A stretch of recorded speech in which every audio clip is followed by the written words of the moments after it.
नमस्कार। दौलत बनाने का एक बड़ा ही दिलचस्प गणित है और इसे समझने के लिए हम पता है क्या करने वाले हैं, एक पुरानी विस्की और एक स्मार्ट इन्वेस्टमेंट की तुलना करेंगे। चलिए सीधे मुद्दे पर आते हैं। तो सवाल यही है, एक पुरानी विस्की की बोतल और एक समझदारी से किए गए इन्वेस्टमेंट में आखिर क्या कॉमन हो सकता है? मतलब सुनने में तो थोड़ा अजीब लगता है ना? पर यकीन मानिए इसका जवाब सोचने का नजरिया बदल सकता है। तो चलिए ये कहानी शुरू करते हैं स्कॉटलैंड की एक डिस्टिलरी से। और ये एक ऐसा किस्सा है ना जो इन्वेस्टिंग के सबसे बड़े राज पर से पर्दा उठाता है। तो वहाँ ये पता चला कि विस्की की एक 12 साल पुरानी बोतल की कीमत है 50 पाउंड।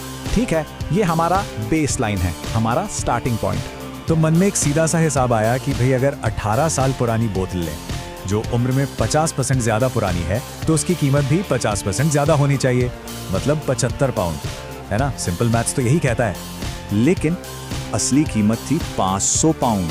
अरे 75 नहीं, सीधा 200। मतलब कीमत 4 गुना हो गई, जबकि उम्र तो सिर्फ 50% ही बढ़ी थी। ये थोड़ा चौंकाने वाला था। लेकिन कहानी यहीं खत्म नहीं होती। बात और आगे बढ़ी। पूछा गया कि अच्छा चलो और पुरानी बोतल देखते हैं। मान लीजिए 23 साल पुरानी बोतल जो 18 साल वाली से सिर्फ 5 साल ज्यादा पुरानी है। और कीमत, कोई सोच सकता है 200 पाउंड से सीधा 600 पाउंड, 3 गुना का जंप। उम्र थोड़ी सी बढ़ी पर कीमत में तो जैसे आग ही लग गई। और अब आखिरी पड़ाव, एक 25 साल पुरानी बोतल पिछली वाली से सिर्फ 2 साल ज्यादा पुरानी। कोई अंदाजा है इसकी कीमत क्या होगी? पूरे 2000 पाउंड। सोचिए जरा, सिर्फ कुछ सालों के फर्क ने कीमत को 3 गुना से भी ज्यादा उछाल दिया। यहाँ कुछ तो ऐसा चल रहा है जो हमारे सिंपल मैथ से तो बिल्कुल परे है। तो इससे एक बात तो साफ है, विस्की की कीमत उसकी उम्र के साथ साथ एक सीधी लकीर में नहीं बढ़ती। ये एक एक्सपोनेंशियल ग्रोथ है। और जब इसे हम विजुअली देखते हैं ना तो ये और भी ज्यादा हैरान कर देता है। ये चार्ट देखिए, ये पूरी कहानी को एकदम साफ साफ दिखाता है। एक तरफ विस्की की उम्र है 12, 18, 23, 25 साल जो धीरे धीरे बढ़ रही है, लेकिन दूसरी तरफ उसकी कीमत देखिए, 50 पाउंड से 200, फिर 600 और आखिर में सीधा 2000 पाउंड। ये तो रॉकेट की तरह ऊपर जा रही है। मतलब समय के साथ वैल्यू सीधी नहीं बल्कि तेजी से, बहुत तेजी से बढ़ती है।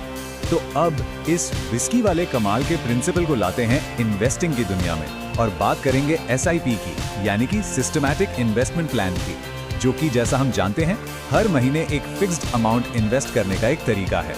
तो सबक क्या मिला? अरे बिल्कुल सीधा है। जैसे विस्की की कीमत उम्र के साथ एक्सपोनेंशियली बढ़ती है, बिल्कुल ठीक वैसे ही SIP में हमारी दौलत समय के साथ बढ़ती है। प्रिंसिपल एकदम सेम है। चलिए अब इसे एक असली उदाहरण से समझते हैं। मान लेते हैं कि हर महीने 10,000 रुपए की SIP की जा रही है और उस पर सालाना मान लीजिए 15% का रिटर्न मिल रहा है। और हम टाइम फ्रेम भी वही रखेंगे जो विस्की वाले केस में था। अब जरा इन आंकड़ों पर नजर डालिए। 12 साल में ये इन्वेस्टमेंट बनता है करीब 40 लाख रुपए, ठीक है? लेकिन अगले सिर्फ 6 साल में, यानी कुल 18 साल में, ये 1 करोड़ रुपए के पार पहुंच जाता है।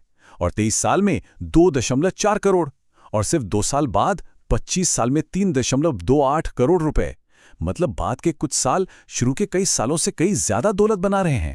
तो ये जो जादुई असर हम देख रहे हैं, इसके पीछे एक बहुत ही शक्तिशाली सिद्धांत काम कर रहा है, जिसे इन्वेस्टिंग की दुनिया का 8वां अजूबा भी कहा जाता है।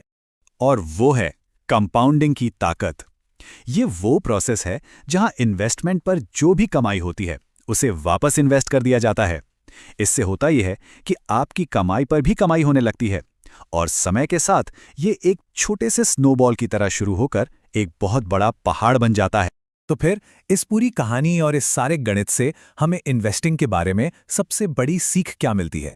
वो ये है कि दौलत बनाने के लिए सबसे जरूरी चीज सिर्फ पैसा नहीं है, बल्कि वो है समय। बिल्कुल उस विस्की की तरह हमारे निवेश को भी उम्र दराज होने का, मैच्योर होने का मौका देना पड़ता है, ताकि उसकी असली कीमत, उसकी असली ताकत सामने आ सके। और ये हमें एक बहुत जरूरी सवाल के साथ छोड़ जाता है कि अगर समय ही हमारी सबसे कीमती संपत्ति है तो फिर इसका इस्तेमाल कैसे किया जा रहा है? ये सोचने वाली बात है।